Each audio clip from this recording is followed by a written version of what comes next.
Adelante, Ítalo. Sí, buenas tardes a todos. Sean bienvenidos a este webinar de la Cámara Peruana de la Construcción CAPECO. Este es un espacio justamente para poder difundir el conocimiento y respecto a temas relevantes, ¿no?, a nivel nacional. Este webinar va a durar aproximadamente 2 horas, perdón, 1 hora con 45 minutos. ¿Y cuál es la dinámica de este webinar para tenerlos todos claros? En primer término, nuestro expositor, nuestro experto, va a hablar va a exhibir justamente su ponencia hasta las 7:20, 7:30, y a partir de esa hora vamos a leer las preguntas más relevantes hacia nuestro expositor. Entonces, los invitamos a todos a dejar sus preguntas en el chat del Zoom, o también a través del Facebook Live, que está habilitado en la plataforma del Facebook de la CAPECO, para poder enriquecer el debate.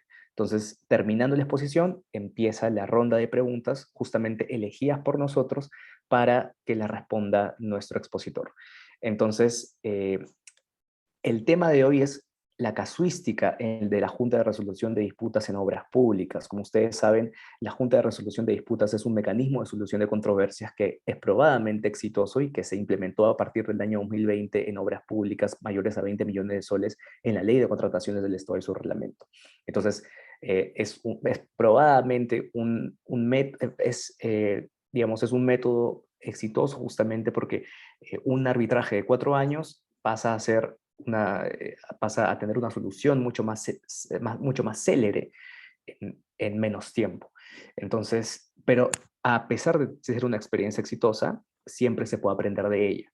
Siempre se pueden obtener mejoras, implementar correcciones y mayores soluciones. Y esa es la razón por la cual estamos acá, para poder ver la casuística de la JRD en obras públicas, para lo cual tenemos el privilegio de contar con la compañía del ingeniero Carlos López Avilés. Él es ingeniero civil por la Pontificia Universidad Católica del Perú, titulado de 1978, ha trabajado como contratista en empresas con más de 42 años de experiencia en empresas como Graña y Montero, COSAPI, ABL Ingenieros, el Instituto Nacional de Desarrollo, como supervisor en la GESA Ingenieros Consultores, y también hasta diciembre del 2015 fue especialista en manejo de contratos en Nippon Nikkei LAC sucursal Perú. También ha tenido vasta experiencia como adjudicador, árbitro, perito, adjudicador de la Dispute Board desde el año 1999, ha sido presidente del Centro de Arbitraje y exdirector del Centro de Peritaje del Consejo Departamental de Lima del Colegio de Ingenieros del Perú. Hace poco nomás, en noviembre, ha sido elegido presidente de la Sociedad Peruana de Derecho en la Construcción, desde noviembre de 2023. Cabe resaltar un hecho relevante, es que es la primera vez en 10 años que un ingeniero civil es presidente de la Sociedad Peruana de Derecho de la Construcción, lo cual es un dato bastante interesante y relevante para esta sociedad, para la historia de esta sociedad. Entonces, sin más preámbulo, damos el pase al ingeniero Carlos López Avilés, quien nos va a dar toda su experiencia en esta ponencia magistral. Entonces, ingeniero Carlos, adelante, por favor, lo escuchamos. Gracias, Ítalo, y gracias también a CAPECO. Por CAPECO tengo una especial satisfacción de estar presente en este webinar, porque prácticamente yo me inicié en CAPECO en la tarea de difusión de aspectos técnicos. Se dictaba el curso de presupuestos de obras públicas, fórmulas polinómicas, ¿no? Estamos hablando pues de hace muchísimos años. Y por eso considero de especial relevancia poder dar esta charla a los interesados de CAPECO. Bien, pasemos de frente al tema.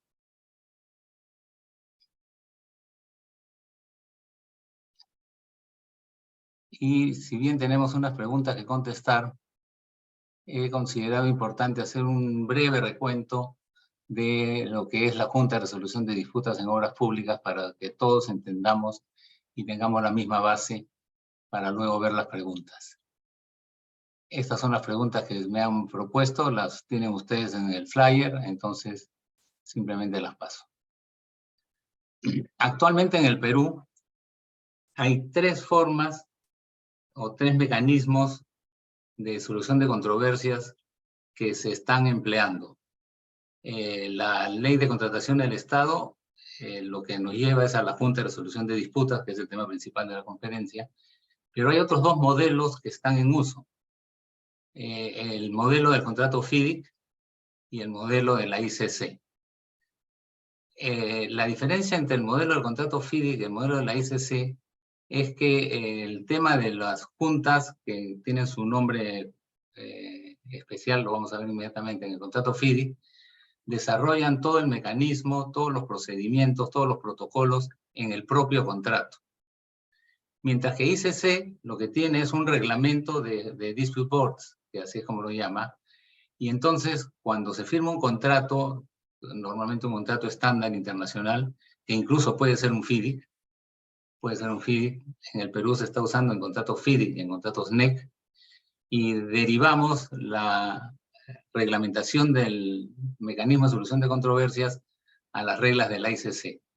Entonces, en buena cuenta, tenemos en este momento 3 tipos de reglas para estos mecanismos.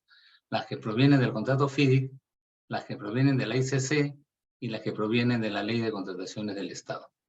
Si nos encontramos bajo la Ley de Contratación del Estado, nos vamos a ir directamente a Junta de Resolución de Disputas.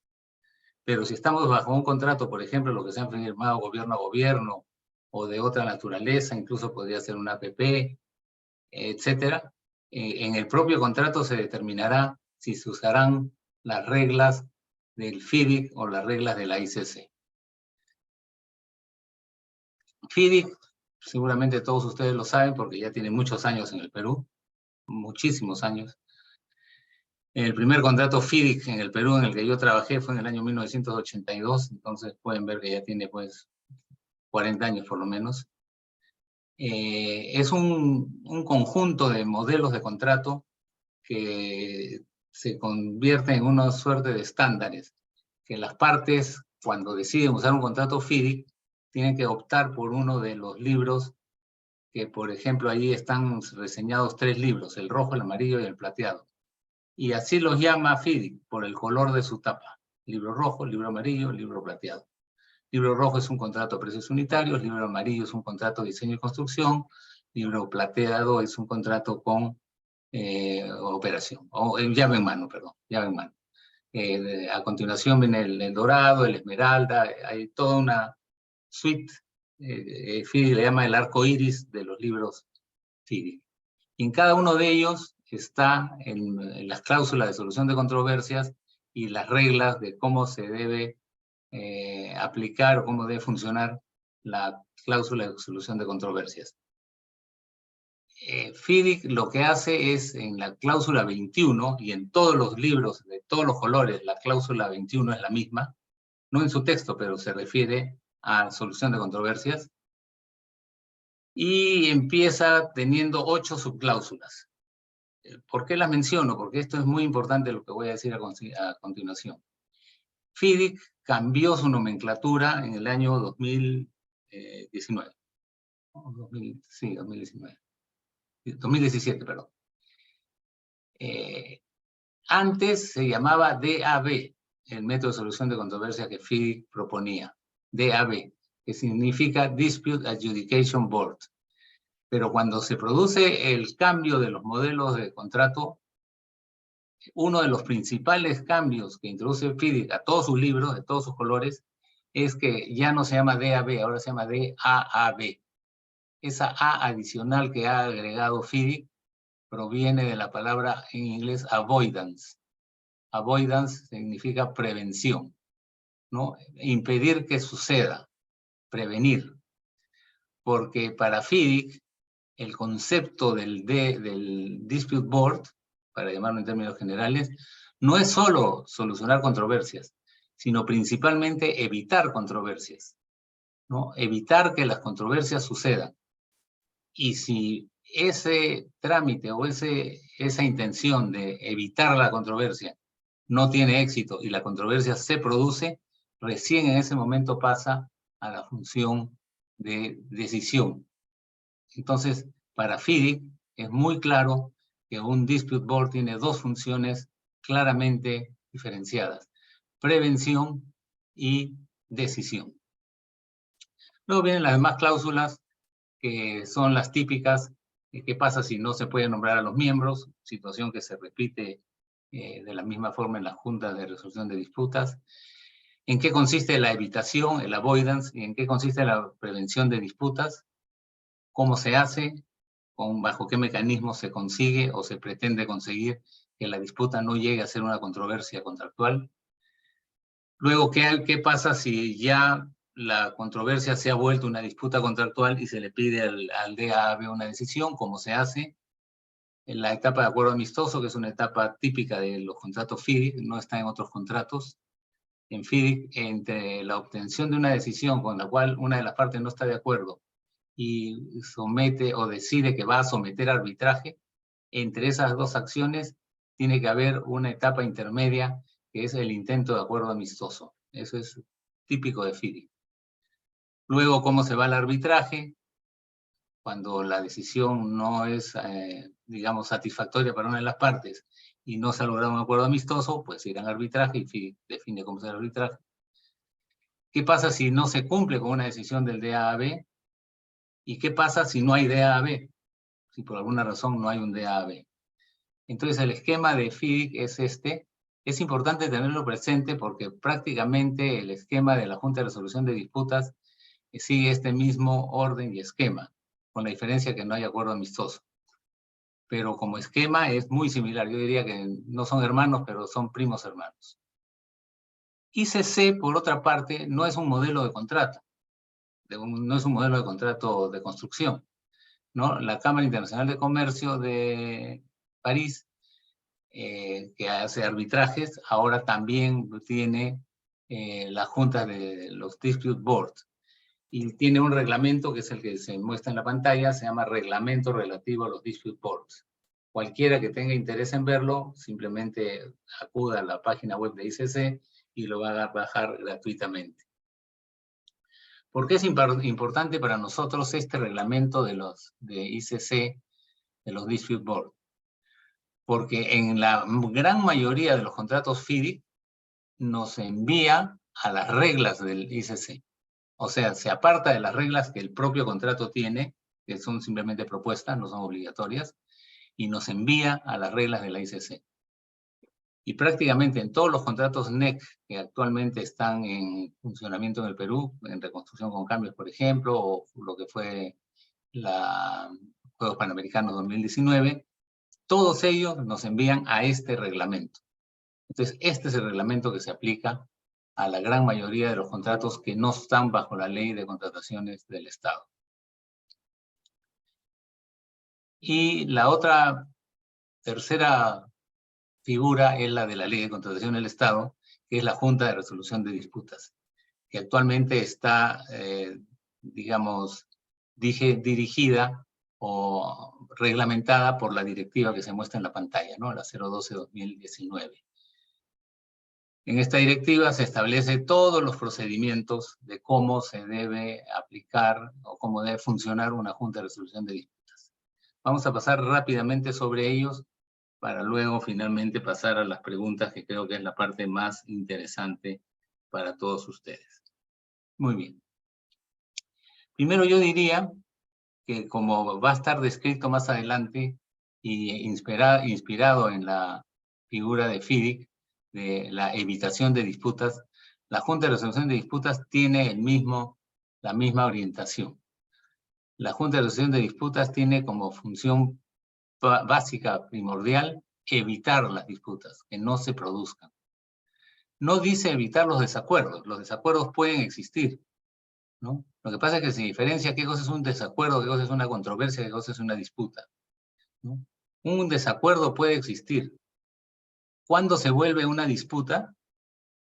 Cuando, habiéndose producido el desacuerdo, una de las partes presenta una reclamación o un reclamo a la otra, y la otra emite una decisión sobre ese reclamo que no satisface al reclamante. Entonces, en ese momento se produce la disputa. Y ahí es donde entra ya la función decisoria de la Junta. Pero mientras están todavía en la etapa del desacuerdo, es decir, todavía no se ha presentado una reclamación y se ha obtenido una contestación de la reclamación, estamos en la etapa de la prevención, ¿no? Ahí es donde la Junta puede tratar de intervenir de manera de conseguir que las partes lleguen a un acuerdo respecto de esa diferencia de opiniones que tienen en un principio, sin que haya tenido que llegar a la etapa de reclamo y contestación de reclamo, que luego ya cambia la función de la Junta de Resolución de Disputas. Incluso, y adelantándome un poco, yo en algún webinar he propuesto que se le cambie de nombre, porque si su función principal no es resolver disputas, sino evitar disputas, el solo hecho de ponerle el nombre de Junta de Resolución de Disputas hace pensar que solamente sirve para eso, y no es así, ¿no? Yo tengo alguna experiencia en Junta de Resolución de Disputas y les puedo decir que hay aquellas en las cuales las partes no tratan en absoluto de prevenir las disputas y se van solo a decisión, y también he tenido la experiencia de partes que han tratado por todos los medios de prevenir las disputas y no las han tenido a lo largo de toda la ejecución contractual. Pero esos son elementos de la casuística que veremos después cuando veamos las preguntas. Entonces podríamos decir que las funciones de la Junta de Resolución de Disputas se pueden caracterizar en dos grupos, las explícitas y las implícitas. ¿Cuáles son las implícitas? Perdón, las explícitas, aquellas que se manifiestan mediante un acto de consulta y un acto de consulta por las partes y un acto de respuesta por la Junta, ¿no? De manera explícita. Y estas funciones son la función consultiva, es decir, las partes le hacen consultas a la Junta, con consultas contractuales, ¿no? O también una función de recomendación, ¿no? La Junta, sin esperar que le consulten, hace recomendaciones a las partes, ¿no? Porque como la Junta va con frecuencia, prácticamente lo usual es mensual, a visitar la obra física o virtualmente, y se reúne con las partes, en ese trajinar, a pesar de que no le hagan una consulta específica, la Junta se va dando cuenta de que hay ciertos temas que necesitan verse de manera especial y puede dar recomendaciones. Y finalmente, si nada de lo anterior ha tenido éxito y se ha producido ya el reclamo y el rechazo total o parcial del reclamo, situación en la cual nos encontramos en una disputa, entonces la Junta cambia de función a la función decisoria. Ya va a emitir una decisión que, como todos seguramente ya sabemos, es de inmediato y obligatorio cumplimiento y se vuelve vinculante para las partes de inmediato. Es decir, la parte que no se ha visto favorecida con la Junta tiene que cumplir la orden de la Junta, así no le gusta. Lo único que puede hacer es decir, bueno, cumplo, pero lo someteré a arbitraje. ¿Cuándo lo someteré a arbitraje? Cuando la obra termine. El reglamento está diseñado de esa forma. Ningún arbitraje en un contrato que tiene una Junta de Resolución de Disputas en actuación podrá tener arbitraje sino hasta después de que la obra sea terminada. Y no solo eso, sino que si fueran varios temas que se quedaron para un posible futuro arbitraje, todos tendrán que juntarse en un solo proceso arbitral. Entonces, con esto se terminaron las obras con arbitrajes con la obra en curso, o se terminaron las obras con múltiples arbitrajes con la obra en curso, o múltiples arbitrajes después de haber terminado la obra. Repito, o ninguno, o solo uno. Y ese solo uno después de que la obra haya terminado. Pero hay otras funciones que la Junta también ejerce, pero que son implícitas, es decir, no se manifiestan necesariamente en un documento, en un informe, en una carta o en un acta, sino que se logra a través de la actuación de la Junta que se obtengan resultados de mejoras en las comunicaciones entre las partes, motivaciones, etc.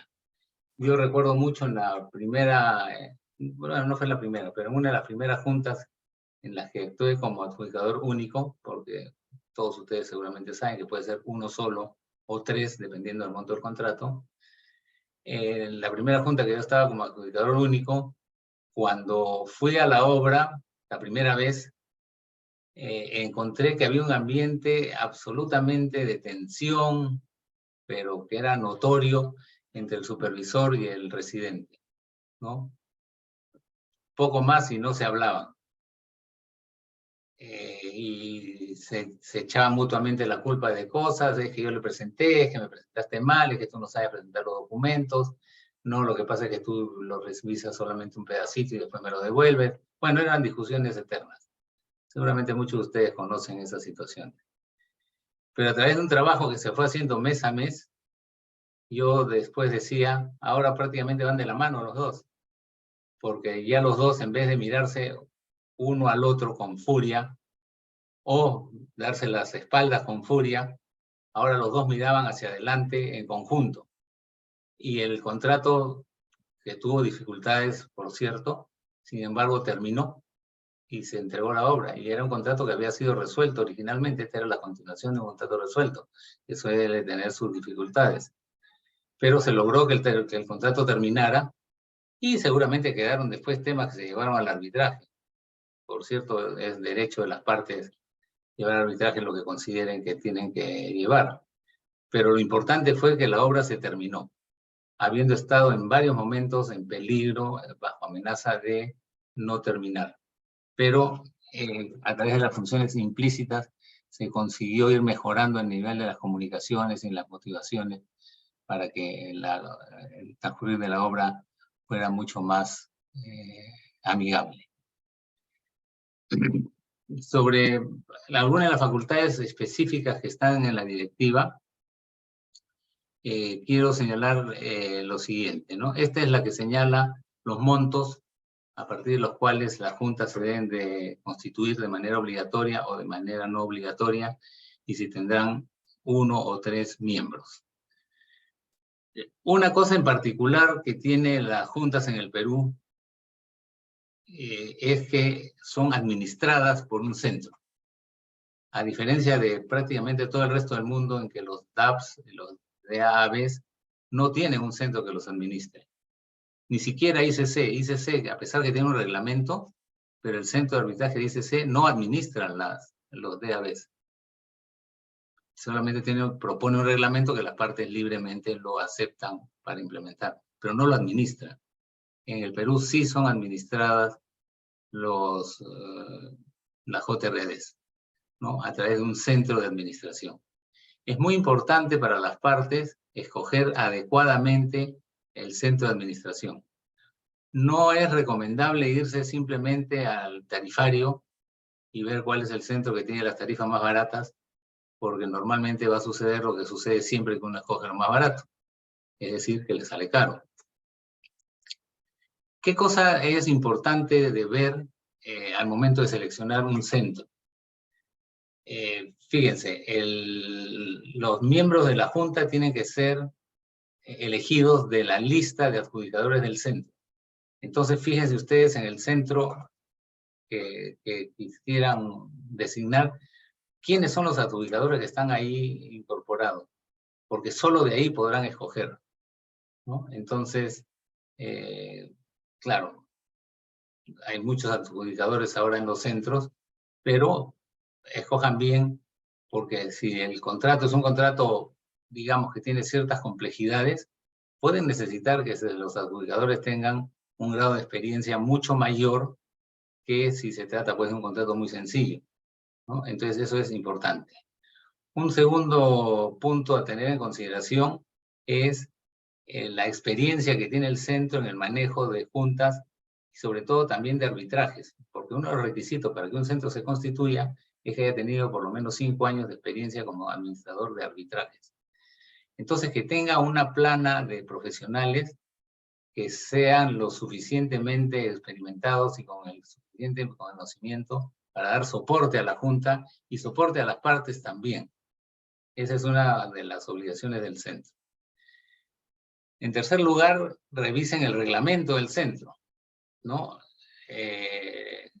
Lo que propone la directiva del OCE es que se tiene facultades generales, pero los detalles están en los reglamentos del centro, ¿no?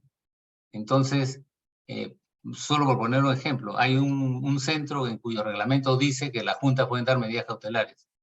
Hay otros reglamentos que no dicen nada. Hay centros que dicen que los pagos de los honorarios serán por trimestre adelantado, otros dicen que serán mensual adelantado, otros dicen que serán mensual vencido, ¿no?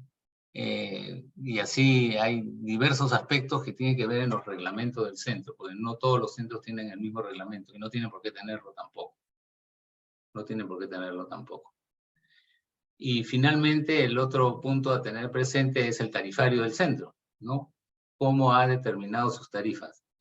En este momento en el Perú prácticamente todos los centros han optado por un tarifario que se calcula en función al monto del contrato, bajo una escala, una tabla con unas escalas ascendentes, pero conforme van subiendo el porcentaje de cálculo va disminuyendo, ¿no? Es decir, de tantos soles a tantos soles, tanto por ciento.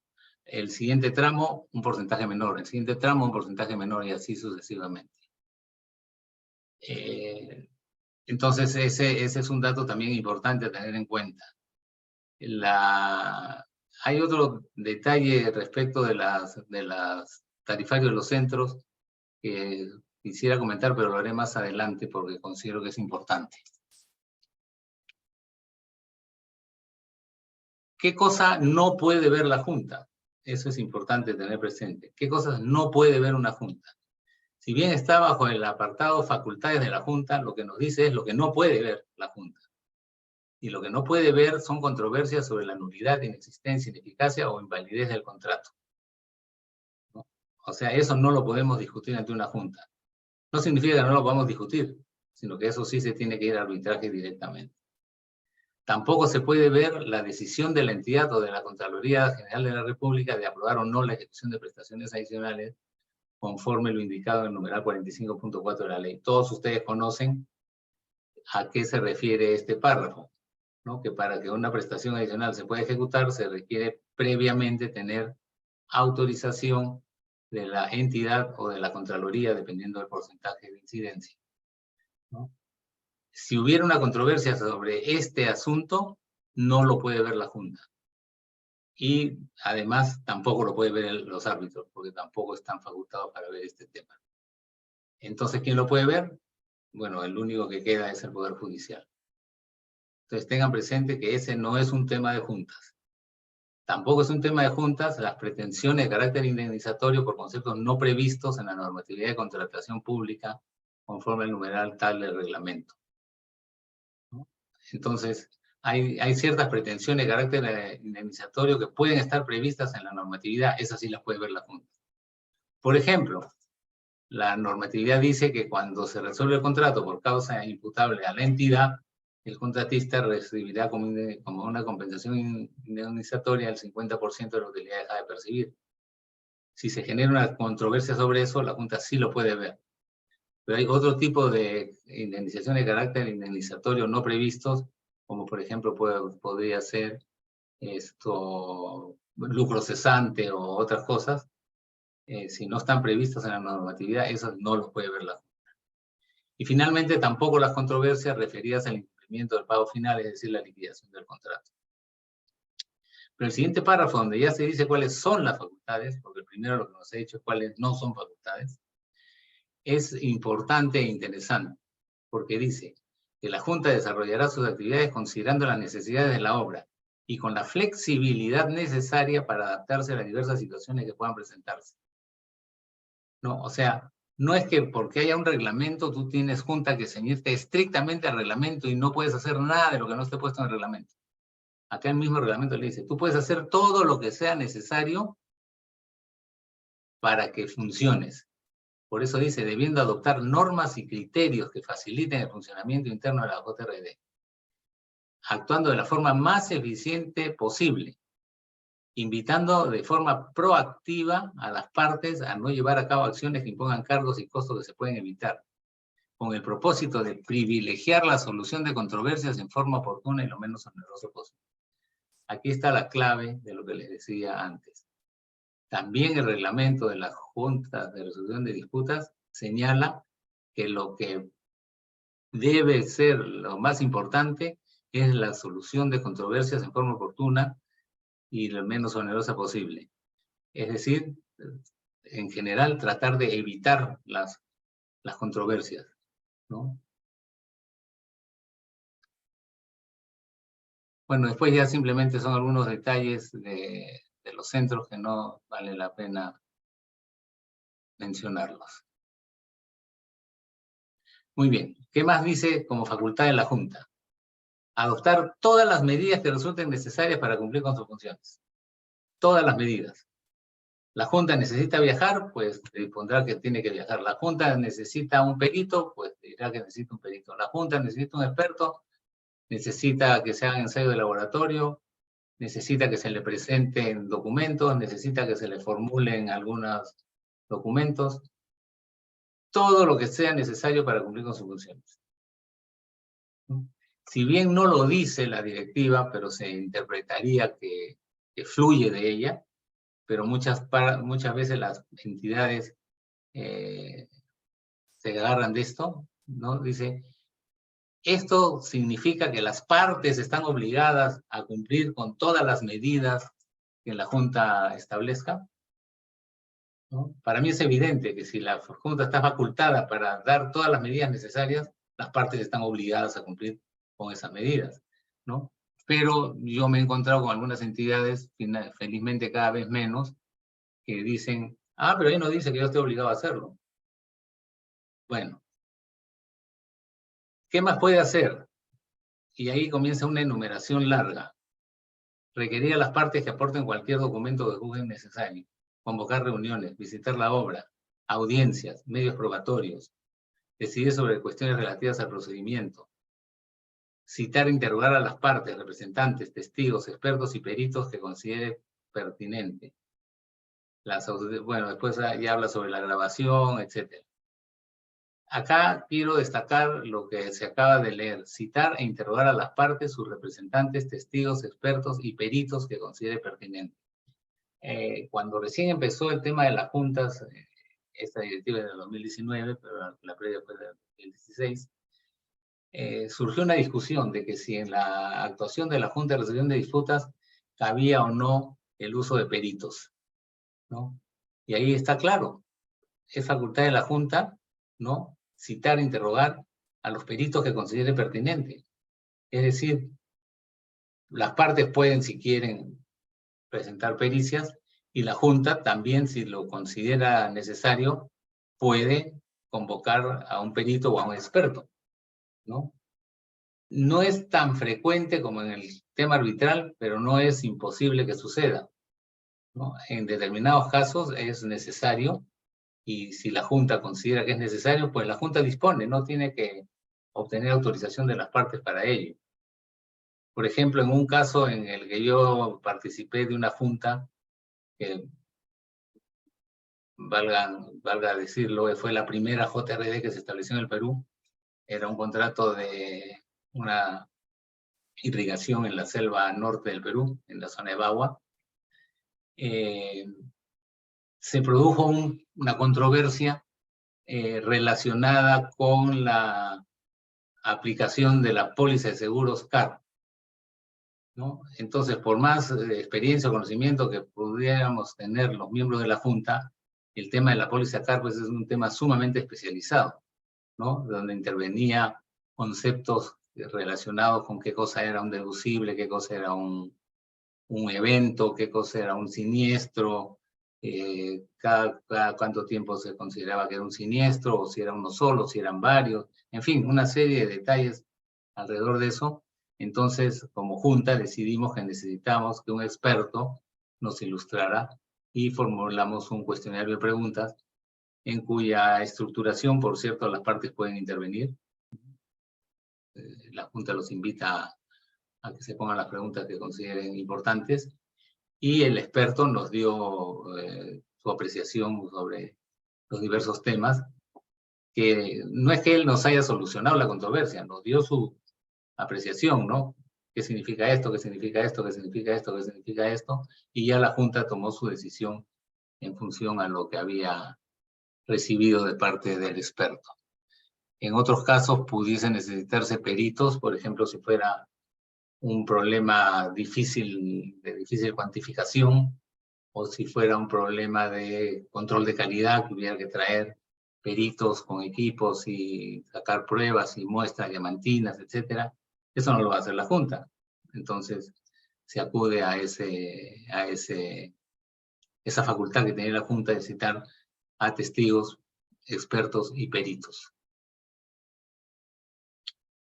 También la Junta puede ejercer adicionalmente, y acá es donde yo no coincido con la directiva, yo diría que puede ejercer una función consultiva y adicionalmente la decisoria, pero bueno, así está puesto. Con la finalidad de prevenir el surgimiento de futuras controversias. Si la Junta toma conocimiento de un desacuerdo, puede invitar a las partes a hacer una petición conjunta. Es importante acá tener presente lo siguiente. La función consultiva, que consiste en emitir una opinión no vinculante sobre algún aspecto que pudiese dar lugar a una futura controversia o que las partes deseen dilucidar, ¿no? Es algo que se genera, surge durante las visitas, las reuniones o las audiencias, ¿ya? Entonces, la directiva dice que producida ya una solicitud de la función consultiva, tiene que ser hecha por las dos partes en conjunto. Una sola no puede hacerle la consulta sobre algún tema a la Junta. Tiene que ser las dos en conjunto. Y si es pertinente, adjuntar un informe del proyectista y del supervisor, o de alguno de ellos dos, ¿no? Con la opinión del proyectista y con la opinión del supervisor.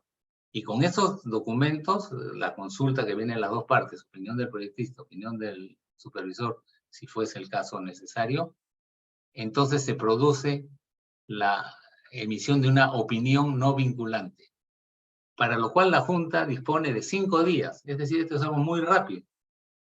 No es una cosa que tome mucho tiempo. 5 días y se emite una opinión no vinculante. ¿Qué significa que no sea vinculante? Que las partes, si quieren, toman la opinión y la cumplen, y si no quieren, pues la hacen a un costado y no pasó nada. Y esta no vinculación de la opinión se extiende a la propia Junta, ¿no? Si la Junta en algún momento emitió una opinión no vinculante sobre un determinado suceso o un motivo, y luego eso se vuelve una controversia, cuando se emita la decisión de la controversia, la Junta no queda vinculada a la opinión que dio a través de las opiniones no vinculantes. Claro, uno podrá decir, pero ¿cómo es eso? Le hemos preguntado primero y dijo A, y ahora que hay que tomar decisión dice B. ¿Cómo aceptamos que A se volvió B? Y la razón es varia, porque pueden haber surgido algunas otras situaciones, porque esto está ocurriendo en el tiempo. Pueden haber muchos más elementos de prueba. Cuando se ejerce la función consultiva, solamente se tiene 5 días para decidir, entonces ahí no hay mucho tiempo para leer muchos documentos, etcétera. Es simplemente de un tema más o menos conceptual. Mientras que ya cuando estamos ante una decisión, va a haber elementos de prueba, van a haber seguramente peritos, van a haber testigos, etcétera, ¿no? Entonces pueden haber habido cambios. Y yo además de eso sugiero a la Junta, cuando esté ante la situación de tener que emitir una decisión, que se aleje de la opinión no vinculante que dio antes, que deje claramente establecido en el documento de decisión, ¿no? ¿Por qué, si antes dije A, ahora es B? ¿Ya? No es muy frecuente que suceda, pero puede suceder. Luego ya tenemos algunos detalles, fijar calendario de visitas, establecer la frecuencia, quién hace las coordinaciones, qué facilidades se le debe dar a la Junta, etcétera. ¿A qué se refiere esto? Por ejemplo, si hay que viajar para cumplir con una visita, debe estar claramente establecido en el contrato o a veces en otro documento aparte que se llama el acta de inicio de funciones, pero que tiene el mismo valor. Por ejemplo, ¿quién va a proporcionar los boletos aéreos? ¿Quién va a proporcionar la movilidad? ¿Quién va a proporcionar el alojamiento?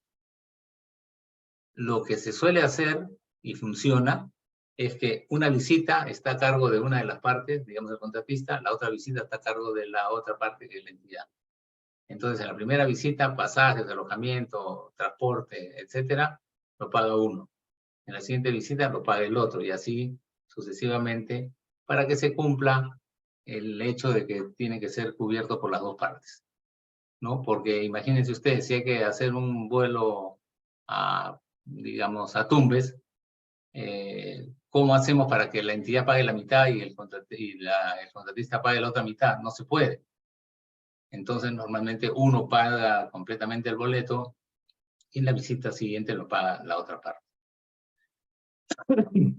Ahora, como todo eso tiene que coordinarse, en qué vuelo van a ir, en qué horario, en qué hotel van a estar, de qué día, etcétera, toda esa labor se le encarga que la haga el centro. Y normalmente la hace con los administradores de las dos partes. En estas visitas se saca luego de ella un informe que se debe presentar dentro de los siguientes 7 días.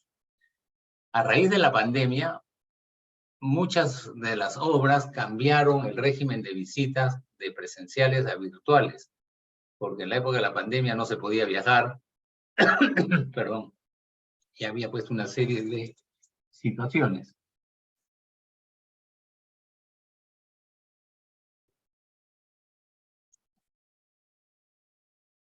Entonces, una vez que se levantó la pandemia, o terminó la pandemia y se regresó a lo que se llamó la nueva normalidad, en muchos casos se estableció que no todas las visitas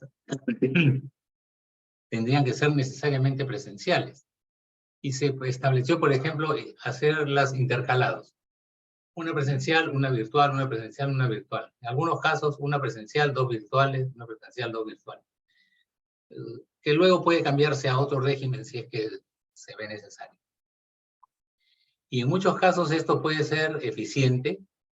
Claro, no tiene todas las ventajas de una visita presencial, pero hay casos en que, por ejemplo, entre un mes y otro, si bien la obra ha cambiado, pero no hay mayormente nada que pueda ser de un interés genuino de ir a ver, ¿no?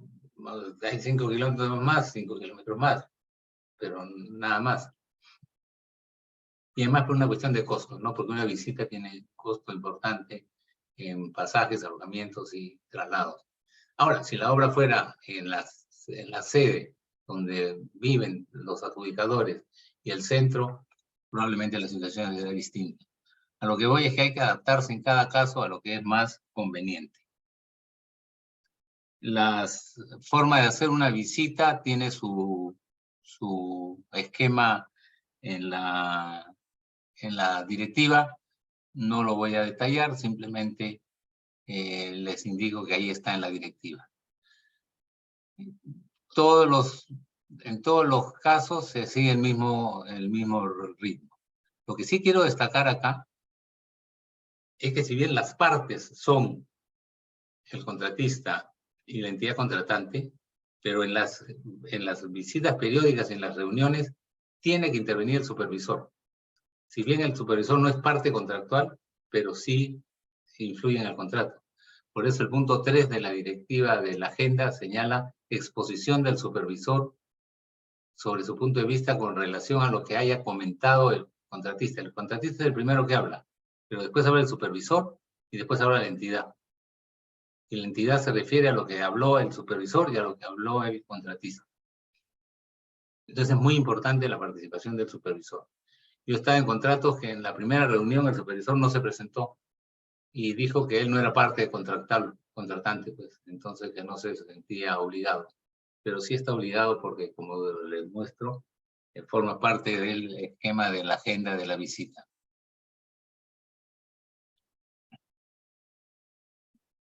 Esto es bien importante. La entidad, el contratista y el supervisor, o sea, ninguno de los tres, puede tratar de buscar un contacto de manera independiente con la JRD o alguno de sus miembros. Por ningún medio. No se le puede hacer consultas, opiniones o consejos sobre alguna materia. En otras palabras, cualquier cosa que se necesite de la JRD tiene que ser en conjunto por entidad y contratista. No, una sola de las partes no puede hacer un pedido de consulta, un pedido de opinión. De ninguna manera. Ni siquiera, oye, te puedo llamar por teléfono, quiero preguntarte algo. Ese tipo de cosas, la Junta tiene que ser consciente de que no lo puede hacer y que no lo debe hacer. Finalmente, por ejemplo, este párrafo dice, los miembros de la Junta no podrán dar sugerencias o opiniones a una de las partes o al supervisor. Todo tiene que ser con total transparencia. Total transparencia. Fíjense, la selección de los miembros de la Junta implica que las dos partes tienen que estar de acuerdo con cada uno de ellos. Y lo más importante de los miembros de la Junta es la independencia e imparcialidad que deben de tener y mantener durante la ejecución del contrato y la prestación de su servicio, ¿no? Porque las partes, ambas partes en conjunto, confían en cada uno de los tres adjudicadores. Y esa confianza no se puede menoscabar a través de contactos independientes que se puedan generar, incluso a veces de muy buena fe, pero no es correcto, no se debe hacer. Cuando hay una controversia, se pide a la Junta que emita una decisión, y entonces habrá un pedido de decisión, una respuesta, ¿no? Normalmente usan el término una sumisión y una contestación a la sumisión, la cual tiene que tener todos los sustentos debidos. La directiva dice qué cosa es, y luego se cumplen los plazos. Lo que tienen que tener presente es que para acudir a la Junta a hacerle un pedido de decisión, tienen que cumplirse con los plazos que el reglamento señala para poder acudir a la Junta. Por ejemplo, una ampliación de plazo, hay un plazo establecido en el reglamento para acudir a la Junta. Si ese plazo se venció, pues el pedido ya es improcedente. Y así hay varios hechos en la norma que tienen plazos. Hay otras que no tienen plazos, pues esas se podrán invocar en cualquier momento. Pero aquellas que sí tienen plazo, lo primero que hay que ver es que se observa el cumplimiento de ese plazo. Luego del pedido se contesta, tiene 15 días la parte que ha sido, digamos, emplazada desde que fue notificada por el centro. Luego, si es necesario, se hace una audiencia y señalo si es necesario. La Junta determinará si es necesario o no es necesario, pero si una de las partes solicita expresamente que se haga una audiencia, entonces tiene que llevarse a cabo la audiencia. Pero si ninguna de las partes invoca la necesidad de una audiencia, la Junta puede optar por tener audiencia o no tener audiencia. También hay un plazo máximo para hacerlo. Y se puede hacer con, digamos, con la ausencia de uno de los miembros, ¿no? Si es que se excusa esto. Porque pudiera ser, en realidad debería tratar de evitarse, pero a veces puede suceder que un miembro de la Junta tenga algo en una JRD o en otra, y entonces no puede estar en dos sitios a la vez. Siempre hay que tratar de acomodar los horarios y los calendarios. Lo cierto es que más o menos la decisión se va a tomar en 8 semanas. 8 semanas es el plazo para emitir una decisión que es evidentemente infinitamente más corto que un arbitraje que por lo menos dura un año o más. Y además son 8 semanas que son contemporáneas a la ejecución de la obra, con lo cual rápidamente se tiene una decisión. Incluso si no se estuviese de acuerdo con la decisión, pero se tiene una decisión que se aplica y permite la continuación de la obra. Luego, si alguien tiene todavía expectativas o o considera que su derecho no ha sido cubierto, pues lo reclamará después. Pero mientras tanto la obra se va a continuar. Podemos resumir esto de la siguiente forma. La obligación de la Junta es hacia el proyecto, no hacia las partes necesariamente. Todas sus actuaciones, todas sus deliberaciones, todos sus procedimientos son hacia el proyecto, para favorecer la ejecución del proyecto. Distinto es en el caso del arbitraje, que el arbitraje, los árbitros no tienen ninguna obligación hacia el proyecto. Su obligación de los árbitros es hacia las partes. Es determinar entre las partes quién tiene la razón o quién no tiene la razón. Pero la Junta, su obligación es hacia el proyecto. Por supuesto, tampoco puede pasar por encima de las normas que lo regulan. Pero es un procedimiento de otra naturaleza. Y luego se emite la decisión que tiene que tener, básicamente, estar fundamentada, ¿no? No con el mismo,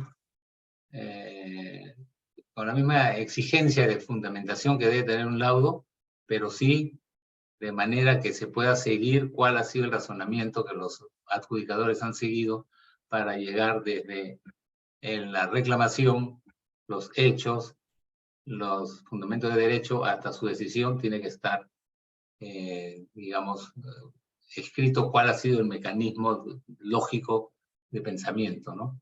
No es simplemente decir, bueno, visto lo anterior, la Junta decide. No, un momentito. Hay que hacer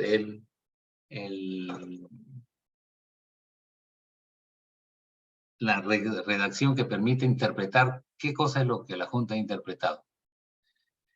La JRD, dice la directiva, redacta la decisión de tal manera que sea ejecutable en la práctica por las partes y conforme a las normas de contratación del Estado y al contrato de obra, previendo cualquier posible complicación o duda que pueda generar su aplicación, ¿no? O sea, la decisión tiene que ser ejecutable en la práctica, debe ser entendida claramente qué es lo que la parte vencida debe hacer y qué es lo que la parte ganadora debe exigir. No, nada de dejar cosas abiertas, ¿no? La decisión de la Junta es de que se vuelvan a reunir. No, eso no tiene que resolver el tema, ¿no? Para que pueda aplicarse. Ese es lo importante, la aplicación. Y después ya viene qué pasa si la Junta notifica su decisión fuera del plazo, entonces es ineficaz. Salvo que las partes le hubieran autorizado un plazo adicional. Si alguna decisión de la Junta se vuelve ineficaz porque no fue emitida en el plazo previsto, ese sí se puede ir directamente a arbitraje. Y finalmente, la decisión, que es un documento, pudiese contener algún tipo de error o oscuridad en su redacción, entonces la directiva permite pedir corrección y aclaración de la decisión. Pero ojo, mucho ojo, solo sobre lo que vamos a señalar. ¿Qué cosa se puede pedir corrección? A un error tipográfico, es decir, algo de la escritura, de cálculo, ¿no? Digamos que dijeron, la ampliación de plazo va a ser 25 días, por lo tanto va del día tal al día tal. Y sumamos esos 2 días y no es 25, es 26. Es un error de cálculo, ¿no? Entonces, manteniendo la decisión que son 25 días, hay que calcular bien cuál es la fecha final. Eso podría ser motivo de un pedido de corrección de cálculo. O de transcripción, se copió mal un texto, o de naturaleza similar. Pero nada más. No es corregir la decisión, no es cambiar la decisión. La decisión ya está emitida y no se cambia. Ahora, lo otro que puede pedir es aclaración de una decisión, ¿no? ¿Qué cosa es aclarar una decisión? Es, si, como vimos en el párrafo anterior que decía, perdón, acá estaba, la JRD redacta la decisión de manera que sea ejecutable en la práctica. Si la redacción no fuera clara, entonces se pide una aclaración. Aclaración es pedirle a alguien que interprete aquello que ha dicho, no que lo cambie, ¿no? y tampoco se le pide a la Junta, ¿no? Bueno, aclárame por qué pensaste esto. Si está todo redactado en la decisión, cualquier cuestionamiento a la decisión en sí misma no se maneja mediante corrección y aclaración de la decisión, sino mediante la nota de insatisfacción y reserva para un arbitraje. Y eso es lo que dice el desacuerdo. Y acá hay un tema que se ha vuelto tema de discusión entre los expertos. ¿Qué es lo que se va a arbitraje? ¿La controversia o la decisión?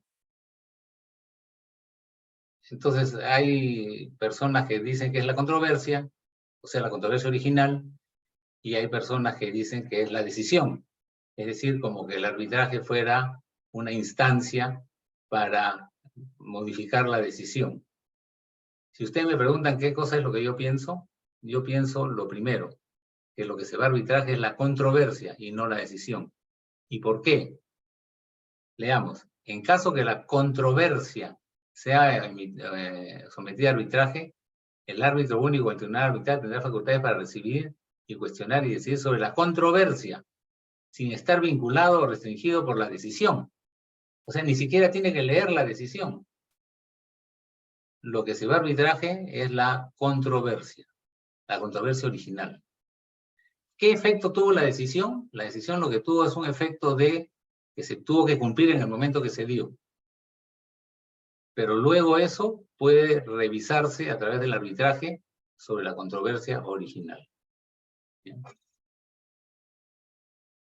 Muy bien, entonces pasamos a ver ahora las preguntas que han sido formuladas para el presente webinar. Actitud de las partes. ¿Entidad y contratista colaboran? Ingeniero residente, ingeniero supervisor. Fíjense, acá hay algo que yo he visto de la experiencia, ¿no? Por supuesto que en el tiempo ha ido variando, pero no lo suficientemente rápido como debiera. ¿Quiénes son los que determinan que va a haber una junta de resolución de disputas en el contrato? Bueno, las partes. Normalmente la entidad, cuando en el contrato puso la junta de resolución de disputas y puso la cláusula de junta de resolución de disputas y puso la designación del centro en los documentos del proceso de selección. Este es el momento en el cual se establece que va a haber una junta. Muy bien, ya firmaron el contrato. Ahora tienen que nominar una junta. Ahí es donde comienzan los problemas, ¿no? No se ponen de acuerdo sobre, uno propone a uno, el otro no está de acuerdo, los dos tienen que estar de acuerdo sobre cada miembro de la junta. Es distinto que en el arbitraje. En el arbitraje, cada parte nombra a su árbitro y los árbitros nombran al presidente.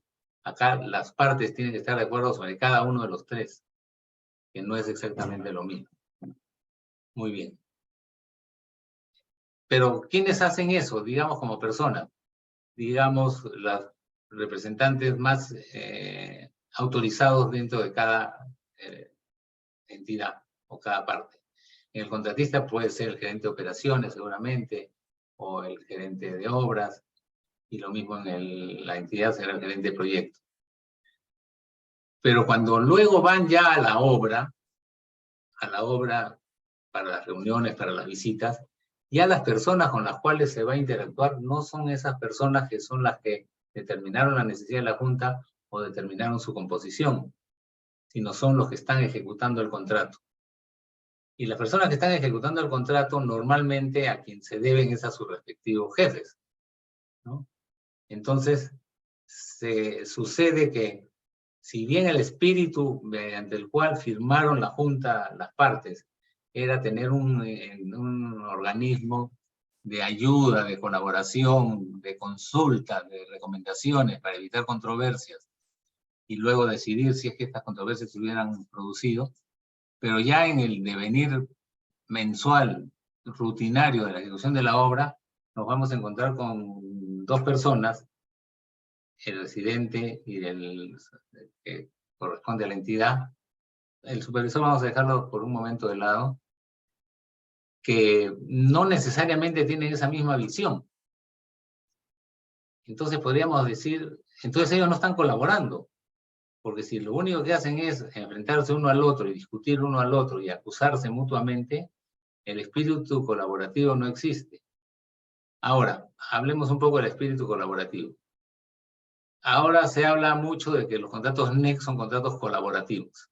Y lo son, ¿no? Porque en la redacción del contrato se ha establecido por contrato que las partes colaborarán entre ellas. Pero yo me he preguntado siempre, ¿y acaso los contratos no deben ser colaborativos aunque no lo digan? Es decir, ¿no existen las reglas de la buena fe contractual? ¿O tengo que pensar que el contrato por su naturaleza será confrontacional desde el principio y no colaborativo? Pero bueno, dejando eso un poco. Una cosa es lo que puede estar escrito o no estar escrito y otra cosa es la actitud de las personas de la manera como lo van a ejecutar. Entonces esto es muy importante, que no solamente a nivel de los que decidieron que haya una junta o de los que decidieron designar una junta e implementarla, sino los que van a interactuar con la junta, ese mismo espíritu colaborativo permanezca, ¿no? Ese mismo espíritu colaborativo permanezca. Y eso se nota inmediatamente en las reuniones, en las visitas, ¿eh? Pero como si tuvieran un cartel en la frente muy grande diciendo yo soy colaborativo o yo soy confrontacional. Entonces ahí el arte, si quieren, de los adjudicadores debe ser que si el cartel en la frente de las personas dice yo soy colaborativo, que eso se plasme en acuerdos. Y si dice lo contrario, ver la forma de cambiarle el cartel de la cabeza. Para eso existen, digamos, procedimientos o mecanismos que se han denominado bajo un nombre que a mí no me gusta mucho, pero que se designa como tienen habilidades blandas, ¿no? Yo digo, si hay habilidades blandas, habrán habilidades duras, pero habilidades blandas son empatía, colaboración, lograr que las partes estén satisfechas, etc. Bueno, pónganle el nombre que quieran, pero la cosa es que se tiene que tratar de lograr eso. Y para eso hay varias técnicas, actualmente hay varios cursos incluso en este momento en otras instituciones, hablando del tema de las habilidades blandas. Yo les voy a dar un par de ejemplos. Teníamos una controversia, que se llegó a ser controversia ya, es decir, una de las partes hizo el pedido de decisión, la otra contestó el pedido de decisión, convocamos una audiencia, la audiencia se produce, y en la audiencia los miembros de la Junta nos percatamos que había un poco de razón de ambos, ¿no? Por supuesto, en ese momento la Junta no lo puede decir, la Junta solo escucha y, digamos, lo piensa, pero no puede decir, es que él tiene razón. Olvídense, eso no puede suceder, no se debe hacer. Pero sí podemos tener ya una idea de por dónde va la cosa, ¿no? Entonces, podemos tratar de influir en las partes para que, a pesar de que ya están en un proceso de decisión, de toma de decisión, todavía hay campo para el acuerdo. Y yo lo he aplicado en 2 o 3 ocasiones y debo decirles que con éxito. ¿Qué es lo que yo les digo? Les digo, fíjense, señores, después que ya hemos escuchado la audiencia de las partes y todo lo demás. Nosotros como Junta percibimos que todavía hay un campo para poder acercar posiciones, ¿no? Si bien tenemos plazos para emitir decisión, son un plazo que nos permite todavía darles la oportunidad de que lleguen a un acuerdo entre ustedes. Y acá viene la frase que les surte efecto. Porque si ustedes llegan a un acuerdo, el que sea, las dos partes van a quedar satisfechas y probablemente un poquito insatisfechas, pero principalmente satisfechas, ¿no? Porque llegaron a un acuerdo. Porque si no fueran a estar satisfechas, pues no llegarían a un acuerdo, es evidente. Sin embargo, si no llegan a un acuerdo, esta controversia ya sale de sus manos y pasa a mis manos. Ahora soy yo el que tiene que tomar la decisión, yo como Junta, ¿no? Y muy probablemente una parte quedará satisfecha, pero la otra quedará insatisfecha y probablemente de ahí escalen hasta un arbitraje, ¿no? ¿Qué es lo que prefieren? Y a veces cuando yo los he visto muy peleones, y a veces son recontra peleones, ¿no? Porque cada uno vamos a usar los términos que a veces he usado, se atrinchera en su posición y no quiere saber nada de la posición del otro, aunque el otro pudiera tener razón, ¿no? Se atrincheran en su posición. Y yo entiendo que lo hacen, entiendo sin que necesariamente signifique que justifique, que lo hacen porque ellos no son el dueño de la empresa contratista y el otro no es el titular de la entidad. Entonces va a tener que responder seguramente ante otro sobre lo que vayan a decidir en ese momento o posteriormente. Bien, entonces la cosa es, traten de llegar a un acuerdo, porque efectivamente se puede hacer. Se puede hacer. Ahora, si no se hace, si no se logra, no queda más remedio de que la Junta decida, y lo que la Junta diga, pues lo tendrán que aceptar, les guste o no les guste. Entonces, este nivel de colaboración, ¿dónde se plasma? En que las dos partes en conjunto busquen una solución a su problema, ¿no? Y ya se agotaron absolutamente todas las instancias, recién acudan a la Junta. Entonces, no piensen con esto que la Junta va a estar, pues, cruzada de brazos sin hacer nada, y alguien puede decir, sí, pues, qué fácil, si todo lo van a hacer las partes. No, quien dirige eso, quien estimula eso, quien abre la cancha para que eso suceda, son los miembros de la Junta. Porque la Junta puede hacerles ver cosas que ellos no están viendo, ¿no? O que por estar enfrentados uno a otro, no lo están viendo.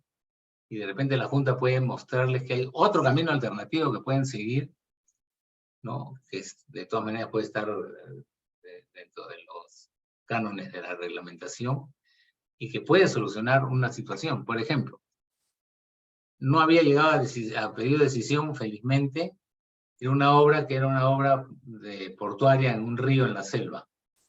Y entonces, cuando la obra estuviera terminada, gran parte de las estructuras iban a estar bajo agua. Entonces, las partes, cuando estaban todavía construyendo, habían hecho una taguilla, entonces todo estaba seco. Yo era el adjudicador, me preguntan, ingeniero, ¿y cómo vamos a hacer para la recepción de obra cuando todo esté bajo agua? ¿Cómo la comisión de recepción va a venir a hacer la inspección? Si contrataremos un bus o qué hacemos? Entonces le dije, ¿y no han pensado en la posibilidad de hacer una inspección previa, ¿no? Hasta notarial si quieren, o con gente que venga de su central, de manera que cuando esto esté bajo agua, el documento que ellos han formulado sea lo que vale? En el ámbito legal es lo que se llama una prueba anticipada. Captaron la idea y entonces llegaron a un acuerdo de que lo iban a hacer así. Y así lo hicieron y funcionó perfectamente, ¿no? Porque si no, hasta ahora estarían pensando cómo hacer para hacer la inspección de las paredes y las columnas que estaban sumergidas en el río. Muy bien. Lo otro es que el ingeniero residente y el ingeniero supervisor normalmente son los que están en la obra. Ese es un tema también bien delicado de manejar, ¿no? ¿Cómo hacer para que no haya problemas entre el residente y el supervisor? Fíjense, he tenido una obra, no era único, sino éramos 3, donde en determinado momento el supervisor, ya es un caso extremo, totalmente extremo, dijo que no podía asistir a las reuniones porque estaba amenazado de muerte por el residente. Que el residente había soliviantado al sindicato para que le fuera a reclamar al supervisor por qué no aprobaba los adicionales que no le permitían ejecutar la obra y ellos se quedaban sin trabajo. ¿Cómo manejan esa situación? ¿No? O sea, ¿cómo se puede deteriorar tanto una relación para llegar a ese extremo? Es una de las preguntas. Lo que había pasado también en esa obra es que el supervisor, la empresa supervisora iba cambiando al jefe de supervisión. Entonces, cada cual llegaba con una idea distinta de la anterior. Y no era una obra sencilla, era una obra complicada, pero llegar ya al extremo de amenazar de muerte, y ahí la Junta, pues, ¿qué puede hacer? Nada, ¿no? Bueno, siguiente pregunta. ¿Interfiere el control concurrente de la Contraloría General de la República? Yo les digo en mi experiencia que no. En ningún caso lo que nosotros hemos decidido o lo que hemos resuelto ha sido materia de control concurrente por la Contraloría General de la República. Sin embargo, pudiera ser que se diese esa situación, en cuyo caso será un elemento más de juicio que tendría que tener en consideración la Junta, sin que esté necesariamente obligada por ello, ¿no? Pero si el control concurrente, yo estoy de acuerdo con el control concurrente, por si acaso. Yo escribí hace algunos años en LinkedIn algunas notas, insistiendo para mí en la importancia del control concurrente, porque es muy fácil, ¿no?, venir después de la batalla a patear a los heridos, ¿no? El control concurrente es estar en la batalla junto con los soldados, ¿no?, para ver de que no queden heridos. Pero el control posterior es después de la batalla venir a ver quiénes quedaron heridos, ¿no? Y encima procesarlos por estar heridos y no haber ganado la guerra, lo cual ya pues es esto absurdo. Entonces mi respuesta, ¿interfiere? Mi experiencia me ha señalado que no interfiere. Ahora, si interfiere el control concurrente en las decisiones o en las actuaciones que la entidad puede ir tomando, eso sí. Muchas veces la entidad dice, yo pienso igual que ustedes, pero si viene a la Contraloría me va a pedir tal cosa, entonces mejor no. Y es sumamente frecuente, y estoy seguro que los que me están escuchando lo habrán escuchado varias veces. Yo considero que el control concurrente de la Contraloría es importante si es bien llevado, y ojalá sea siempre bien llevado, porque puede evitar muchos conflictos. Por ejemplo, yo he criticado bastante esos anuncios que se hace de manera, digamos, rutinaria, que la Contraloría dice, hay 2.500 obras paralizadas, ahora ya hay 2.600 obras paralizadas, ahora han subido a 2.900 obras paralizadas, estoy poniendo números al azar. Y yo me pregunto, ¿y qué cosa ha hecho la Contraloría para que eso no suceda? O sea, no necesitamos la Contraloría para que nos lleve la cuenta de cuántas obras están paralizadas, ¿no? Su función debería ser evitar que las obras se paralicen. ¿Y de qué manera la Contraloría puede hacer eso? Mediante el control concurrente, justamente, que es su obligación. O sea, no es un favor que le va a hacer a las empresas o a las entidades. Muy bien. Casos más frecuentes de controversia. Las partes solicitan opinión no vinculante. Esta es una cosa que es bien importante de tener presente. Si bien les he dicho que la principal función de la Junta debe ser evitar las controversias, en la realidad, en la práctica, en el día a día, no sucede que las partes soliciten opinión no vinculante. La gran mayoría de veces no la piden. Simplemente no piden. Y en algún caso, como Junta, los hemos invitado a pedir. Y en la siguiente visita les hemos reiterado la invitación a que pidan opinión no vinculante y no lo han hecho. Y después terminan en una controversia. Entonces uno puede decir, ¿y por qué ha sucedido esto? O sea, ¿por qué si tienen esta opción que les puede salvar o ayudar, esto no invocan la opinión no vinculante? Y yo veo que hay varias causas. Y lamentablemente el origen muchas veces suele estar fuera del contrato, fuera de todo. Y yo lo ubico en las tablas de honorarios de los centros. Bajo el contrato FIDIC, bajo las reglas de la ICC, los honorarios de los miembros de los DAPs, de los District Boards, están divididos en dos conceptos. Uno que se llama el honorario mensual de gestión y otro que se llama el honorario diario. El honorario mensual de gestión es el honorario que se cobra mes a mes por el hecho de ser miembro de la Junta y por hacer todas las actividades rutinarias que un miembro de Junta hace. Mientras que el honorario diario es un honorario que se cobra cuando hay pedidos de opinión no vinculante o cuando hay pedidos de decisión. Y se computan las horas o los días trabajados y se cobra así. Mientras que en las tarifas de los centros en el Perú no dividen en estos dos conceptos el honorario, sino que toman el honorario fijo. un honorario único, mensual, para que el miembro de la Junta haga todo lo que le pida. Es un honorario que yo llamo el honorario all you can eat. Todo lo que puedas comer por el mismo precio. Entonces, si por el mismo precio te van a dar decisión u opinión, ¿qué pides? Cambiemos la pregunta. Si por el mismo precio te dan pan con mantequilla o un sándwich completo, ¿cuál pides? Es evidente la respuesta. Entonces, ¿qué está sucediendo? Contratos que tienen 30, 40 pedidos de decisión, más que si hubiera arbitraje, ¿no? Han encontrado una beta riquísima para poder conseguir decisiones, ¿no? Por el mismo precio. Yo no estoy acá invocando que los adjudicadores ganen más o que ganen menos. Al contrario, bajo el esquema que estamos señalando que tiene FIDIC y ICC, el adjudicador gana por el trabajo que realmente ejecuta. Si no hay visitas, pues no cobra honorario de visitas. Si no hay opiniones, no cobra honorario de opiniones. Si no hay decisiones, no cobra honorario de decisiones, solamente el mensual. Y solo cuando haya los otros, cobrará los otros.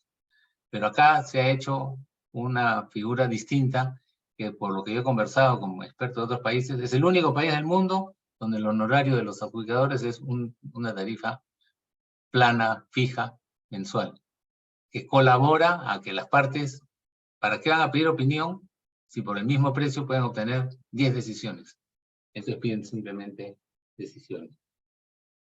La otra razón es porque si yo recibo una opinión no vinculante que es contraria a lo que yo he venido sosteniendo, sobre todo si estoy en la parte pública, después me van a hacer acciones de control de por qué la acepté habiéndola cuestionado en su momento, ¿no? ¿Qué pasó? Antes decías que no, ahora recibes una opinión que te dicen que la respuesta es sí, y tú dices, ah, ya, ok, entonces la respuesta es sí.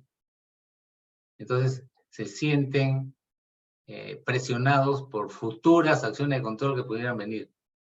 Pero si una opinión está bien dada, bien sustentada, evidentemente es posible que muchas veces eso solucione y no se llegue a mayores.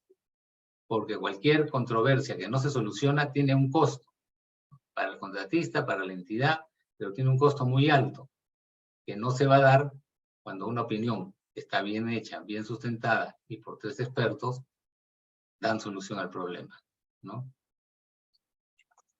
Sobre casos ya hemos venido comentando a lo largo de la exposición algunos casos. Les quisiera señalar algunos más.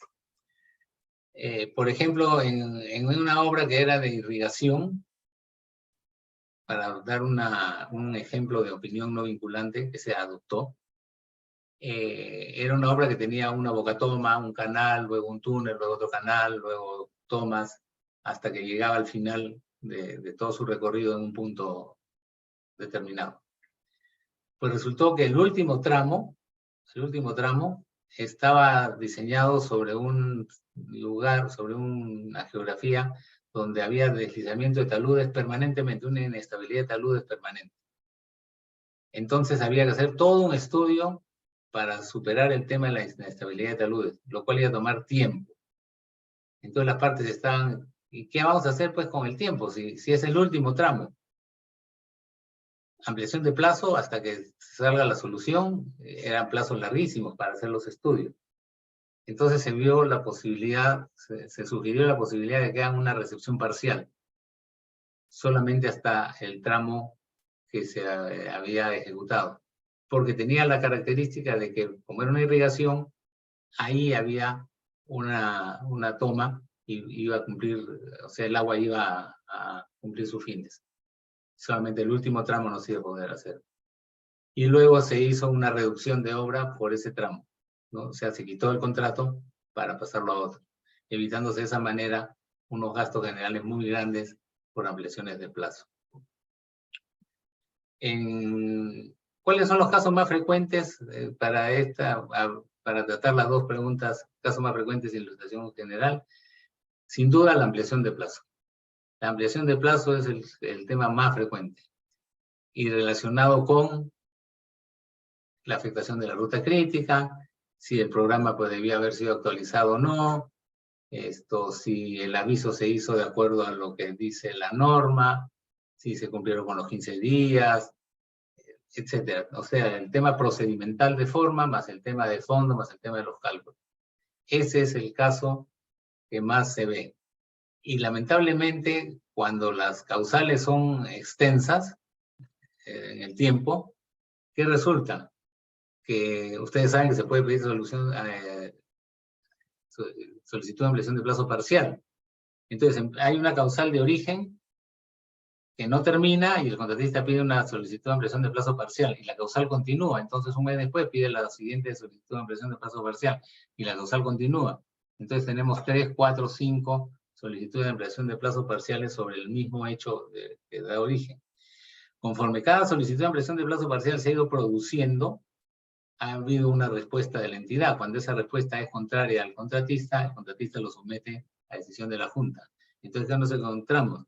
Con que sobre la misma causal tenemos 1, 2, 3, 4, 5, 6, 7 controversias que podrían acumularse todas en la última, ¿no? Y eso es cuestión de las partes, cómo deciden manejar sus temas. Otro caso que se ha pretendido llevar a controversia, pero que la Junta no lo deben de ver, son los que están de alguna manera relacionados con las prestaciones adicionales.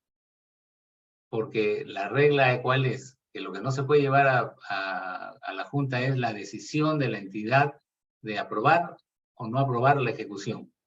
Aprobar o no aprobar la ejecución. Pero ¿qué pasa si la aprobación de la ejecución contiene elementos con los cuales el contratista no está de acuerdo? Por ejemplo, el plazo de la prestación adicional o precios unitarios sobre los cuales no hubo acuerdo con el supervisor, ¿no? Lamentablemente, lo que no se puede hacer la Junta es respecto del contenido de la aprobación. La aprobación, a mi juicio, y ahí sí hay gente que opina distinto, pero a mi juicio, la aprobación incluye todo lo que es la prestación adicional. Es decir, no solamente el hecho de hacerla, sino el precio, el plazo y demás. Hay gente que piensa distinto, bueno, cada uno puede verlo como quiera. Pero ante esa situación, ¿cuál puede ser la solución? Porque yo les estoy planteando un problema, pero ¿cuál es la solución para esa situación? ¿No? Para mí, por ejemplo, sería que entre que el contratista anota en el cuaderno de obra la necesidad de la prestación adicional hasta que la entidad aprueba la ejecución o no de la prestación adicional, hay una serie de hechos y procesos que se tienen que ir cumpliendo.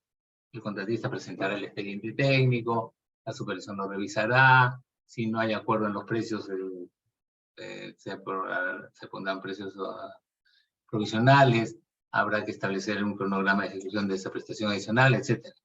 Mientras no se haya producido la resolución de la entidad que aprueba o no aprueba esa prestación adicional, cualquiera de estos elementos que pudiese estar en discordia, yo considero que la Junta sí lo puede ver. O sea, es una cuestión de oportunidad. Pero si ya esperan a que la entidad apruebe y emite una resolución aprobatoria con determinadas características, a mi juicio personal, ya no lo podría ver la Junta. Entonces, todo es cuestión de también saber en qué momento hacer uso de todas las herramientas que se le están dando a las partes, ¿no? O sea, a las partes se le están dando herramientas importantes para que las usen, ¿no? O sea, no es para que el martillo neumático lo utilicen dándole golpes pues al concreto sin conectarlo a una compresora. ¿Qué propuestas de cambios a la normatividad de JRD considero yo que deben lograrse? La primera, eliminar todas aquellas exclusiones que la directiva señala. Todas. La Junta debería ser capaz de ver todo. Prestaciones adicionales, todo. Bajo FIDIC y bajo ICC no hay límites preestablecidos sobre lo que sus DAPs pueden ver. Incluso nos podemos sentar a preguntarnos, ¿y qué sentido tiene de que la Junta no pueda ver prestaciones adicionales? ¿Por qué? A ver, ¿por qué? ¿Por qué? Si eso puede ser una discrepancia contractual. o son unos incapaces que no pueden ser capaces de resolver eso. Entonces, un primer cambio normativo que yo propondría es eliminar todas las exclusiones al campo de las facultades que tiene una Junta. En segundo lugar, yo también propondría en la directiva la obligación de la tarifa dividida en dos, como la que mencioné hace un momento. Porque en este momento la directiva no dice nada al respecto. El hecho de que se hayan aplicado tarifas únicas es simplemente una decisión que han tomado los centros. Pudieron haber tomado la decisión también de haberla partido en dos o en tres por último si quieren, pero no lo han hecho, ¿no? Y yo creo que mientras no haya una imposición, no lo van a hacer. Y lo hago, repito, no porque quiera yo que los adjudicadores ganen más o menos, sino por las implicancias que les he reseñado.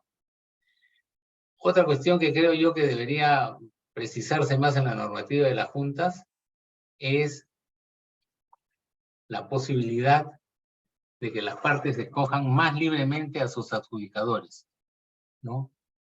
Acá ha habido la restricción de que solamente pueden ser los del centro que se escogen. Pero ¿quién escoge el centro? Se supone que deberían escogerlo en conjunto las partes, pero normalmente el centro ya viene establecido desde el contrato, el modelo de contrato de las bases. Entonces, establecer, por ejemplo, que si hay un centro propuesto en las bases, los postores, cuando son postores, pudiesen manifestar su desacuerdo con ese centro y que tendría que establecerse en común acuerdo posteriormente. Porque si no, ya no hay la posibilidad del común acuerdo, puesto que una vez que las bases están integradas se vuelve obligatorio. Otro tema que creo que es muy importante y ya se vuelve urgente es que si bien las juntas son obligatorias, en realidad son obligatorias en el papel, porque las partes simplemente las nombran cuando quieren o no las nombran. ¿Por qué? Porque no pasa nada en las reglas, no hay ninguna sanción, digamos, o ninguna consecuencia por no cumplir con tener la junta desde el principio, como la propia directiva o la propia norma lo dice. Entonces, por ejemplo, yo sugiero, y algunos colegas míos han hecho la sugerencia similar, que uno de los requisitos para el inicio del plazo de ejecución de la obra sea que la junta esté constituida. Eso creo que sería bastante importante. Bien, como dijo Ítalo, vamos a dejar unos 15 minutos para preguntas.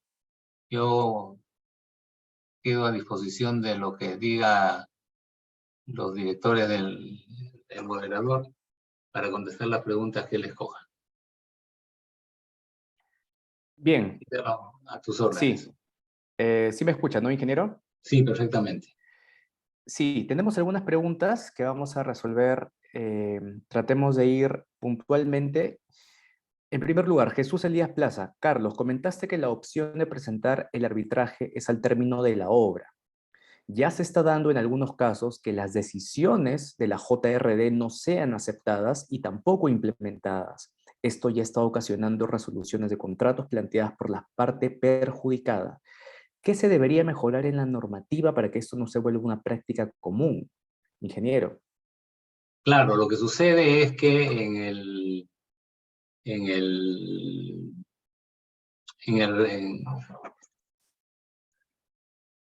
lo que está establecido es que el incumplimiento de una decisión de la Junta se considera un incumplimiento de una formal, que es lo que da pie a la resolución de contrato, como dice Elías correctamente, ¿no? Pero eso después, como aplicar la pena de muerte y ya está, y a nadie le interesa eso. ¿Cómo funciona la falta de cumplimiento de una decisión en el contrato FIDIC? Lo que dice el contrato FIDIC es que el cumplimiento de la decisión es materia arbitrable.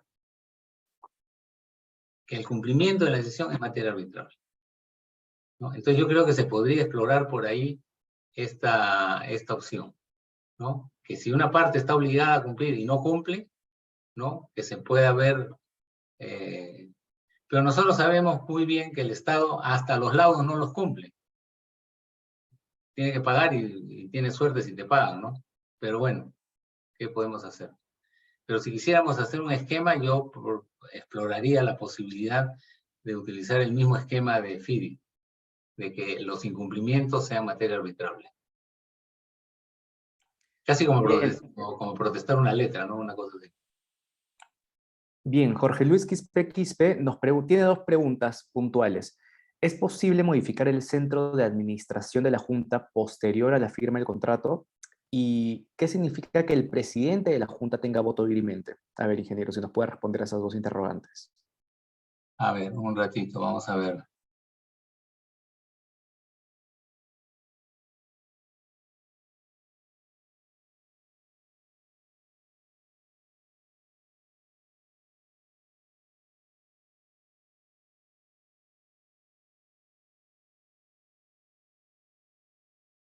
No encuentro dónde dice que que el presidente tenga voto dirimente. En todo caso, mientras vamos viendo la otra pregunta, que nos lo aclare el ingeniero que ha hecho la pregunta. Ahora, respecto a cambiar el centro, yo pensaría, puesto que no está establecido, que si no se ha establecido, no se ha designado e implementado la Junta, las partes podrían decidir cambiar de centro, ¿no? Pero si ya se designó una Junta bajo un centro, ya eso no sería posible. Ahora, lo que dice la norma sobre las decisiones es que en principio deberían procurarse que sean por unanimidad, y si no, por mayoría. Pero como son tres, si el presidente va por un sentido o el otro. Ahora, pudiese ser que se esté refiriendo al hecho de que haya tres opiniones distintas, ¿no?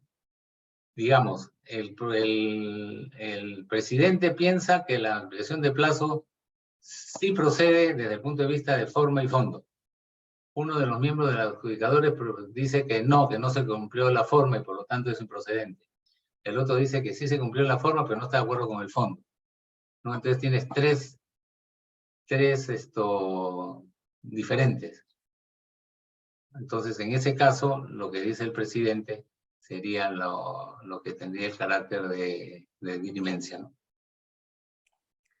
Bien, luego tenemos la pregunta de Carlos Alberto González Gutiérrez, lo cual puede ser una pregunta que tal vez esté abierta a la interpretación. Si por algún motivo la Junta se equivoca en dar una decisión que sea manifiestamente errónea la decisión, o la Junta puede ser denunciada penalmente, o en todo caso, ¿cuáles son las consecuencias de eso? ¿Necesariamente te puede ser un arbitraje o cuál es la solución ante eso? Bueno, primero que alguien tendría que determinar, y no hay nadie que tenga la autoridad para hacerlo, que ha habido un error evidente, porque las decisiones de la Junta por ley se cumplen de manera obligatoria de inmediato y que incluso no pueden ser cuestionadas, dice la ley, no por autoridad alguna. Si uno no está de acuerdo con la decisión de la Junta porque considera que está totalmente equivocada, tiene la opción de irse al arbitraje. Ahora, sobre la responsabilidad penal o no de los miembros de la Junta, hubo un evento en el Colegio de Ingenieros hace algunos meses, muy interesante, en el que se dio una conferencia, el doctor César Nakazaki, muy conocido por su actuación pública, respecto justamente de ese punto. ¿Cuál era la responsabilidad que pudiesen tener los miembros de la Junta por sus actuaciones? Y él fue muy claro en señalar lo siguiente: yo lo que voy a hacer es repetir lo que él dijo, y no tengo por qué discutírselo, ¿no?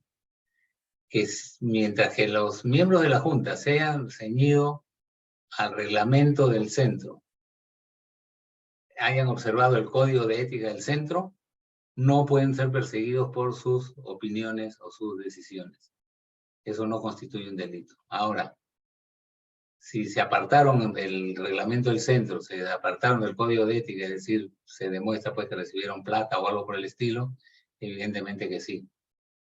Y justamente el doctor Nakazaki decía, por eso es la importancia de que el centro tenga un reglamento que proteja a los adjudicadores y un código de ética cuyo cumplimiento sea estricto y obligatorio.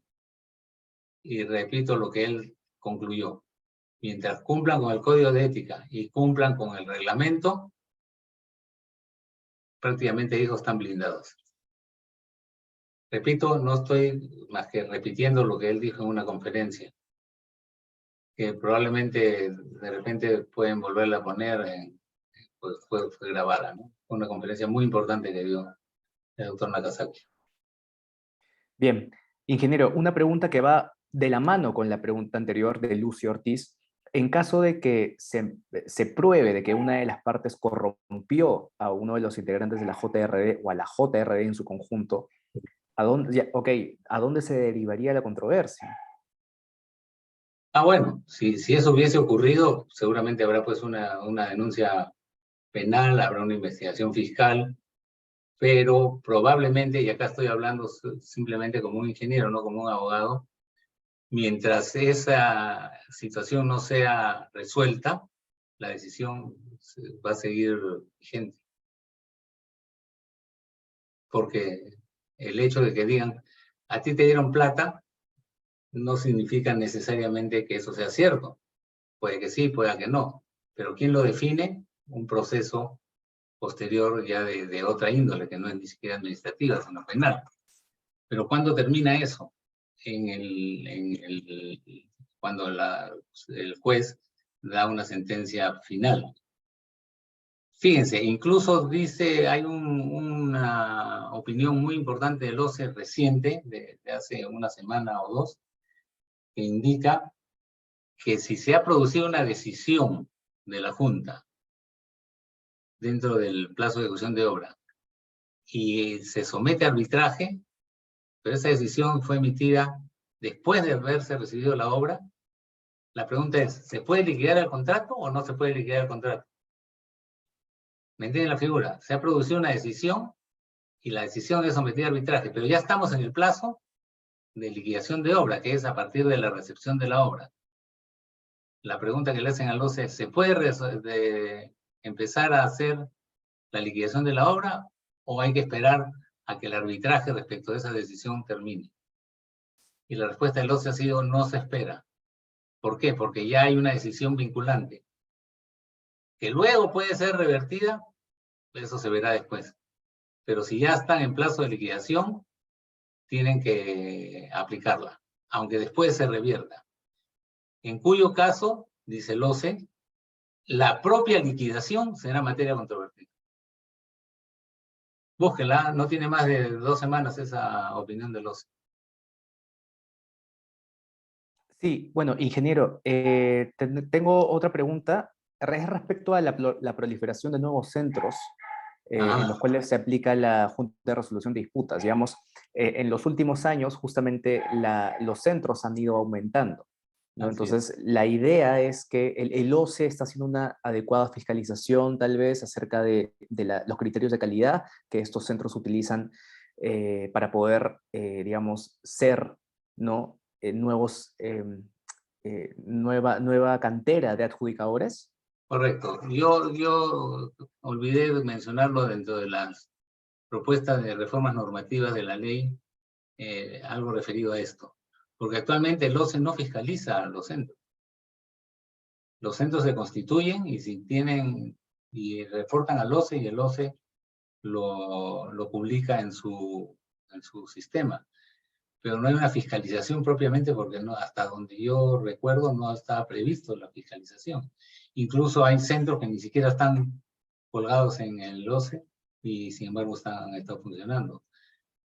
Que haya una fiscalización, sí, pero no una fiscalización al extremo, ¿no? Sino una fiscalización tipo normas de calidad. Tiene reglamento, el reglamento tiene que tener determinadas condiciones, el código de ética tal, qué criterios tienen para los adjudicadores y hasta ahí nomás. Pero no entrar a ver si estuvo bien que nombraran a fulano como adjudicador o no. Eso ya es, me parece, sería un paso que no debería darse. Pero ¿tiene el centro un protocolo de requisitos para la incorporación de adjudicadores? Es lo mínimo que debe de tener, ¿no? Pero que en este momento sean fiscalizados, hasta donde yo conozco, no son fiscalizados. Ingeniero, bueno, una pregunta de Adam García. ¿Puede una junta de resolución de disputas dejar sin efecto una resolución de contrato y regresar a la fase de ejecución? A ver, vamos a regresar a las facultades de la Junta.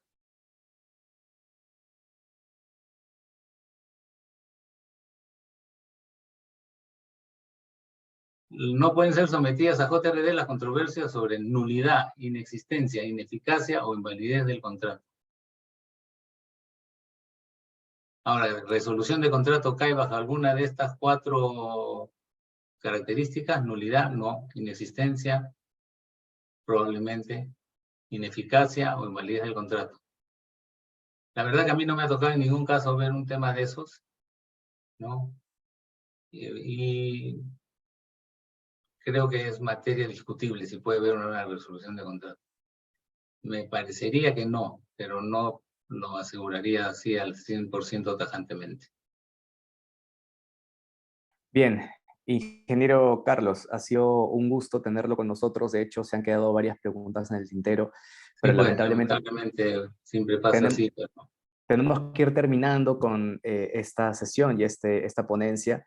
Igual quiero agradecerle en nombre de la Cámara Peruana de la Construcción su no, con todo presencia gusto.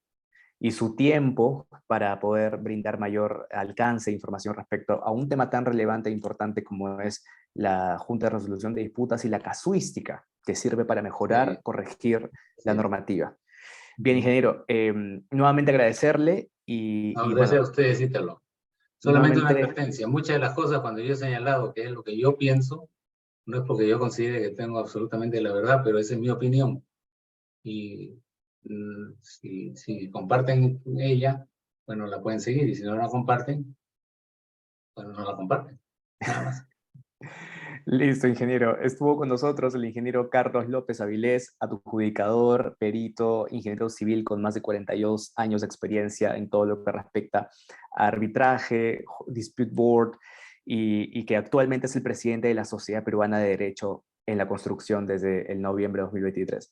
Nuevamente, gracias, ingeniero, por haber estado Gracias con a nosotros. ustedes y a todos los asistentes por su paciencia.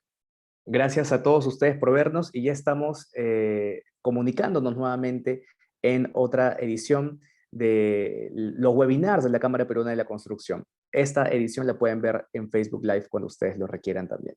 Así que nuevamente Buenas noches. gracias. Buenas noches a todos.